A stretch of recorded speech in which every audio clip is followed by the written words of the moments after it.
હોય ચમ બેર્યાઓ હેડો ઝંડો ફરકાવા જવું નહીં?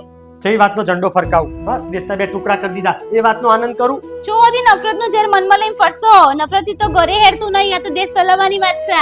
તો દેશના 2 ટુકડા ચમ થયા? હા, જુદા દેશની માંગણી ચમ થઈ? માંગણી થઈ તો ભૂતકાળની વાત હતી. ભૂતકાળની ભૂલથી શીખવાનું હોય, નવું ભવિષ્ય બનાવવાનું હોય. 200 વર્ષની ગુલામીમાંથી આઝાદ થઈએ. આ દેશમાં કનાથી નફરત કરવાની કોમન. દેશની આઝાદી માટે તો દરેક નાત જાત કોમના લોકો પોતાનું લોહી રેડ્યું અને દરેકના લોહીનો કલર એક હતો. તો આપણે ચમ હજુ એક નહીં થયા? લોહી એક હતું, હા, બધા એક થઈને આઝાદી કરી, હા, તો પછી આ જુદી જમીન ચમ માગી?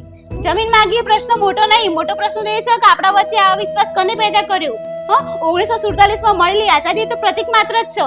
આઝાદી આપણે મેળવવાની છે ઊંચ નીચના ભેદભાવથી, ગરીબી અમીરીથી અને નેતાઓની ચાટુકારીથી. સાચી વાત નહીં? ખરી આઝાદી તો આ જ છે. એ જ તો કહું છું. તમે વિચારો, દેશમાં પટ્ટાવાળાઓ બનવા માટે 12 પાસ ફરજિયાત છે, તો એ જ દેશના નેતા બનવા માટે આપણે કેમ કશું નક્કી નહીં કરી શક્યા?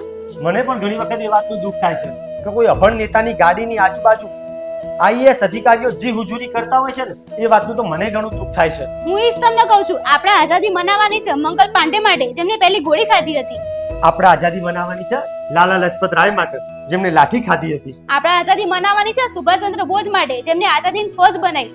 આપણે આઝાદી મનાવવાની છે ચંદ્રશેખર આઝાદ માટે, જેમને ગોળીઓ ખાધી હતી. આપણે આઝાદી મનાવવાની છે અશરફુલ્લા ખાન માટે, જે ફાંસી તો ચડી ગયા પણ અંગ્રેજો આગળ પંડિત રામપ્રસાદનું નામ નતું લીધું. આપણે આઝાદી મનાવવાની છે હસરત મોહની માટે, જેમને ઇન્કલાબ જિંદાબાદ એવો નારો આપ્યો.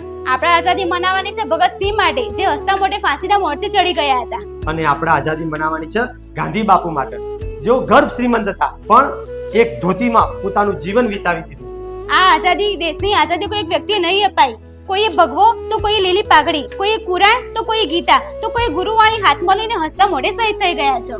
સાચી વાત છે. સરદાર વલ્લભભાઈ પટેલે તો આપણને 562 રજવાડા ભેગા કરીને આપી દીધા, પણ હવે જવાબદારી આપણી છે કે આપણે આ દેશને કઈ દિશામાં લઈ જવો છે. જય હિન્દ.